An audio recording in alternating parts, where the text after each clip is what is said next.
লাঠি নিয়ে আসবো,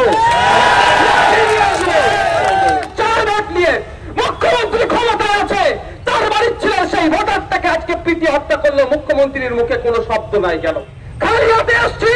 আবার গতকালকে আমাদের স্টুডেন্ট ফ্রন্টের ছেলেরা খালি হাতে ডেপুটেশন জমা দিয়েছিল, তাদের লাঠি দিয়ে ভাগিয়েছে। প্রয়োজনে লাঠি নিয়ে আসবো, এমনি তো জেলে আছি, মিথ্যাকে জেল খাটাচ্ছে, 100 বার জেল খাটতে প্রস্তুত আছে আমার তিলোত্তমা বোনের জন্য, আমার স্বামী মল্লিকের জন্য। আলটিমেটাম দিতে এসেছি এবং মাননীয়কে জানাতে এসেছি এখানে, যেই বিজেপির সাথে আপনি একাধিকবার ঘর সংসার করেছেন, ঘর সংসারে রাজনৈতিক অ্যালায়েন্স করেছেন, সেই বিজেপি আপনার সাথে আপনি তাকে না ছিলেন অ্যালাই বলেন যাকে তিনি, সেই বিজেপি শাসিত হরিয়ানাতে যখন পশ্চিমবাংলার সংখ্যালঘু সম্প্রদায়ের একটা বাঙালি শ্রমিককে, পরিযায়ী শ্রমিককে পিটিয়ে হত্যা করা হলো, আপনার মুখ থেকে একটাও রা পর্যন্ত কেন কাটেননি? এটাও জানতে এসেছি এবং এখান থেকে বলতে এসেছি। আমরা দেখছি অমিত শাহজির ছেলে জয় শাহজি আইসিসির চেয়ারম্যান হয়েছে, উনি তৈরি হয়ে তাকে এখানে শুভেচ্ছা দিচ্ছে। আর বাংলার ছেলে 4 ভোট নিয়ে মুখ্যমন্ত্রী ক্ষমতায় আছে, তার বাড়ির ছিলেন সেই ভোটারটাকে আজকে পিটিয়ে হত্যা করলো। মুখ্যমন্ত্রীর মুখে কোনো শব্দ নাই কেন? আমাদেরকে ভাবাচ্ছে। আপনারা অবাক হবেন, 27 তারিখের ঘটনা আর আজকে 3 তারিখ, কটা দিন অতিবাহিত হলো, এখনো পর্যন্ত অফিসিয়াল ভাবে না তৃণমূল কংগ্রেসের অফিসিয়াল পেজ থেকে সেই অর্থে নিন্দা জানিয়ে, ধিক্কার জানিয়ে কিছু বক্তব্য দেখতে পেলাম, না পশ্চিমবাংলা সরকারের পক্ষ থেকে এই ঘটনাকে নিন্দা ধিক্কার জানিয়ে কোনো বক্তব্য পেলাম না। আমরা 27 তারিখে আমি বাড়িতে গিয়েছিলাম গতকালকে, তার পরিবারের লোকজনের সাথে কথা বললাম যে আমরা গণমাংস খাওয়া তো দূরের কথা, ওখানে আমরা ভালো মন্দ খাই, গণমাংস তো ভালো একটা কিনতে হবে টাকা দিয়ে, পাওয়া যায় না প্রথম, চিকেন মাটন খাওয়ার মতো আমরা সেই অর্থ আমাদের নাই। আমরা শাক সবজি দিয়ে আমাদের দিন চলে। যে সাবিরের শ্বশুরের সাথে কথা বলছিলাম, সাবির মল্লিকের, তার শ্বশুর বললেন যে তারা ওই যা কাজ লোহা লক্কর ভাঙা ফাটা ফুটি কেনে আর বিক্রি করে 2 পয়সা ইনকাম হয়, পেট চলে, কাজে বেরিয়েছিল। সাবির মল্লিক ওখানে বাড়িতে ছিল, জাস্ট গোসল করে চান করে উঠেছে, তাকে এসে এইরকম বলে ডেকে নিয়ে গেছে যে চলো ওখানে অনেক মালপত্র আছে লোহা লক্কর তোমাদেরকে দেবো। সে বেচারি তার সাদা মনে কাটা নেই, নিষ্পাপ, সে নিজেকে যেমন মনে করে সামনের লোকটাকেও বিশ্বাস করে, নিজের মধ্যে যেমন ট্রান্সপারেন্সি রেখেছে সেই রকম সামনের লোকটাকেও ভেবেছে হয়তো তিনি আমাকে আমার ব্যবসা দেবে বলে যাচ্ছেন, তার ব্যবসা, সে গেছে, তাকে এইরকম ভাবে পিটিয়ে হত্যা করেছে।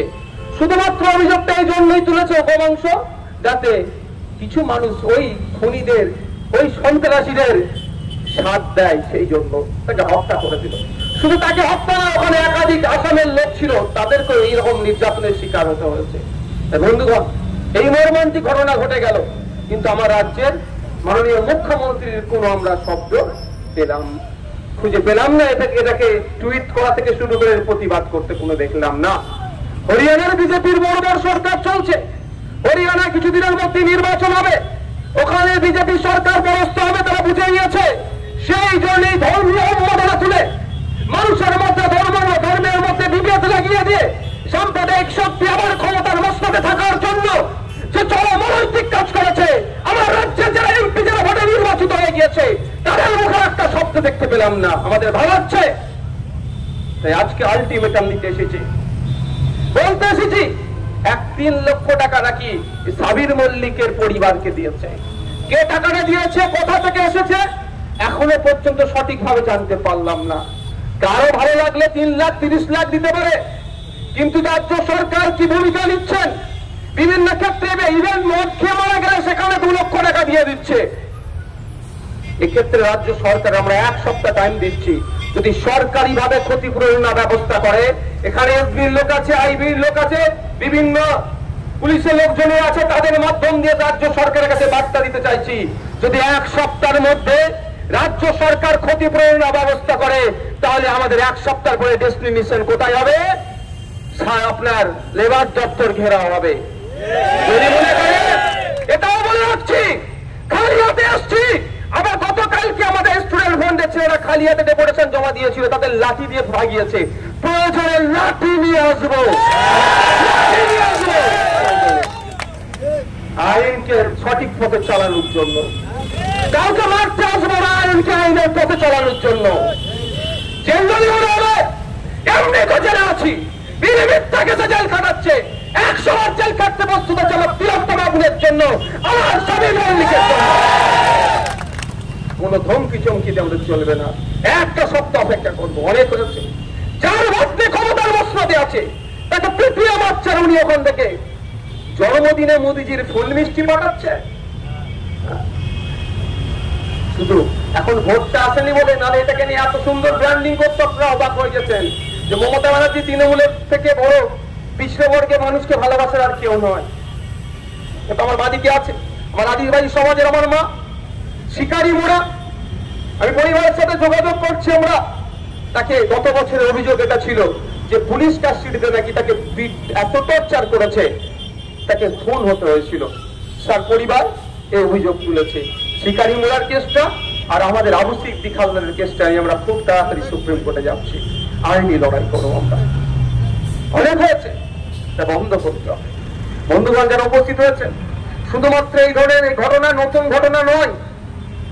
মাস 6 আগে রাজস্থানের থেকে তুলে নিয়ে গিয়ে হরিয়ানার বর্ডারে এই ধরনের পিটিয়ে হত্যা করে খুন করেছে। গতকালকে সম্ভবত কথা না, আজকে আমি ঠিক মনে আসছে না, একটা ক্লাস 12-এর ছেলেকে সে নাকি গরু পাচার করছিল, এই অভিযোগ তুলে তাকে পিটিয়ে খুন করেছে সেই হরিয়ানাতে। 25 কিলোমিটার তাকে তাড়িয়ে নিয়ে গিয়ে পিটিয়ে খুন করেছে এই উগ্রবাদীরা, সন্ত্রাসবাদীরা। হ্যাঁ, আমি সন্ত্রাসবাদী বলছি। এটা তাদের কর্মকাণ্ড দেশের আইন বহির্ভূত, তাদের কর্মকাণ্ড সংবিধান বহির্ভূত। কারণ সংবিধান যেখানে মানুষের খাদ্যাভ্যাসের স্বাধীনতা দিয়েছে, কর্মকর্মের স্বাধীনতা দিয়েছে, কে কি খাবে সেটা তার নিজস্ব রাজ্য করেছে। এই অধিকারের উপরে যে হস্তক্ষেপ করবে, এই অধিকারের উপরে যে কলম চালানোর চেষ্টা করবে, তাকে আমরা কি মনে করবো বলেন? আপনার ক্লাস 12-এর ছেলে, 16-17 বছর বয়স, তাকে পিটিয়ে খুন করলো। তার নাম অয়ন মিশ্রা। আমরা এই আজকে অবস্থান বিক্ষোভ থেকে হরিয়ানার অপদস্থ বড়বার বিজেপি সরকারকে ধিক্কার নিন্দা জানাচ্ছি। আমরা চাই যে বর্তমান যে পুলিশ প্রশাসন যারা তদন্ত করছে, ওখানে অয়ন মিশ্রার কেসটাও যেমন দেখবে, সাথে সাথে সাবির মল্লিকের কেসটাও নিরপেক্ষতার সাথে দেখবে।